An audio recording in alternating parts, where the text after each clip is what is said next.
دا الله تعالی بلا کوي پر ځان واجب کړی دي چې د دې سړي د بجله کې به اور د جهنم ورسوځي چې چا بجله کې په پیسو کې پټي او نن سبا دا شو ګرځېدلې ده د نوو ځوانانو شو ده عام ځوانان نه در یادوم طالبانو ملایان هم پکې در یادوم زموږ اکثر بازاري ښاري ملایان ووینئ دا پیسې یې پرېله کړي دا بجله کې په پیسو کې پټي د پښو پسې ورسکېږي روان دي طالبان هم داسې سوي دي ښاري ملایان هم اکثر داسې سوي دي عام خلک خو اکثر په دې دغه کې مبتلا دي په دې ګناه او عذاب کې مبتلا دي پر لمانځه که ولاړ وې پیسې دې پښې دې په بجله کې پټې وې په بجله کې دې په پیسو کې پټې وې ګوره دا لمونځ دې مکرو دي پر دا لمونځ الله تعالی عذاب تا ته درکوي که بغیر د لمانځه روان وې پښې بجله کې دې پټې وې په پیسو کې دا دې ګناه د لمونځونو سره کم دي در ساده لمونځ دې موږ خلک وسوکي پرون مازدیګر دلته موږ راووتو زموږ د کلي یو ځوان هلته ولاړ دی مخامخ په چمني کې لمونځ کوي مولوي صاحب ته ملایان مېلمانه راغلي یو ماته دا څنګه لمونځ کوي دا تا نه دي ورښولي ما ویل موږ به نو څنګه نه یې ورښولي زموږ د نو ژبې وچې سي چې موږ د خلکو ته ښوونه نه یې کړي نو خو چې نه عملي کوي نو بس دا خلک اکثر داسې سوي دي دا خبرې چې ورته کوي ما نو اوس څه شي یاد کړمه چې هسې ما دې اورې د اورېدلو والا خلک دي درېیم وصیت څه ورته کوي نوی مسلمان کېږي صحابي نبی علیه السلام ورته وایي ورفع ازارک الی نصف الساق دا پایڅې دې راپورته که در نیمایي پورې د پونډیو در دا ځای پر دا پیسې نیمایي د پونډۍ دا در دا ځای دې پیسې راپورته کوه نبي کریم صلی الله علیه وسلم ورته پیسې ښکته مه کوه بیا نبی علیه السلام ورته فرمایي فإن أبيت فإلى الكعبين ګوره که دې دا ډېرې بللې چې دا در نیمۍ پونډۍ پورې ډېرې دي نو کم از کم در بیجلکو پورې که در بیجلکو یې نه مه ښکته کوه در بیجلکو ښکته پیسې دا ګناه ده دا ګناه کبیره ده غټه ګناه ده دا هغه ګناه ده چې الله تعالی په ناراضه کېږي اوس نبی علیه السلام څه ورته وایي و ایاک و اسبال الازار ګوره دا پرتوګ دا پیسې دا لونګ ځان وګوره چې در بیجلکو ښکته نه سي دا پیسې چې در بیجلکو ښکته نه سي فانها من المخیلة دا د تکبر دلیل دی وان الله لا يحب المخیلة الله تعالی متکبر انسان نه خوښوي تکبر یې نه دی خوښ حدیث مبارک کې راځي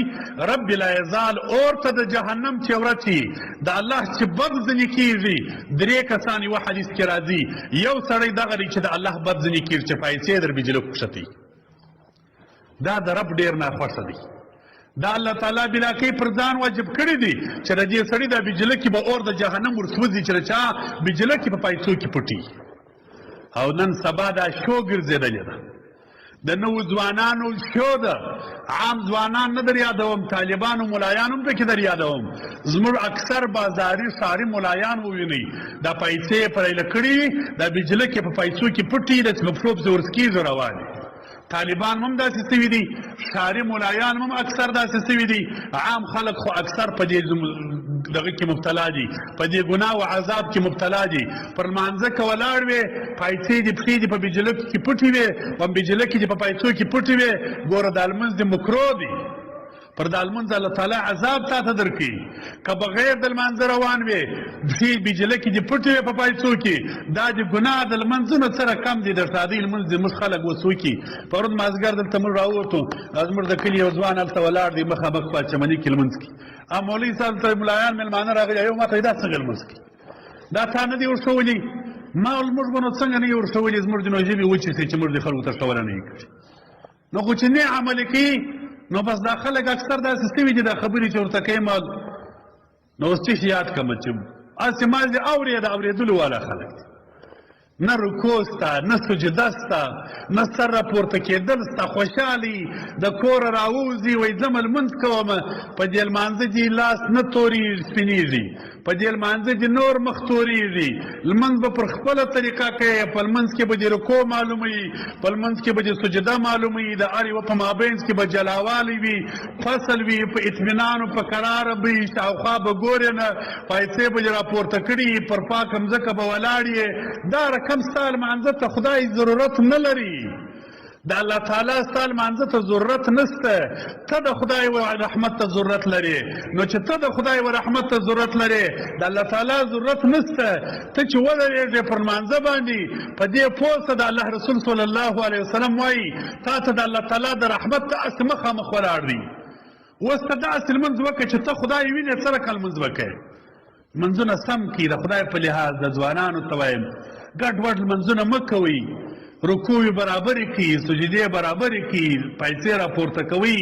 لمانځه ته په احترام درېږي، په قدر درېږي، ښه په عزت باندې درېږي، د بلې خوا څه سوچونه او فکرونه راګرځوئ، د خدای سره متعلق په دال کې جوړوئ. دغه لمونځ بیا ګټه درته کوي. مقصد مې دا دی چې پیسې مه پورته کوئ، پیسې مه کښته کوئ، پیسې در بجلکو به خامخا پورته وي. دا ځان سره عادت جوړ کړي. دا د رسول الله صلی الله علیه وسلم توصیه ده. صحابي مبارک ته نبی علیه السلام دغه وصیت کوي. اخري اولني وصیتونه یې دي چې اسلام راوړي. دریم وصیت نبی علیه السلام دا ورته وکړي پیسې دې راپورته کړه، در بجلکو پیسې مه کښته کوه.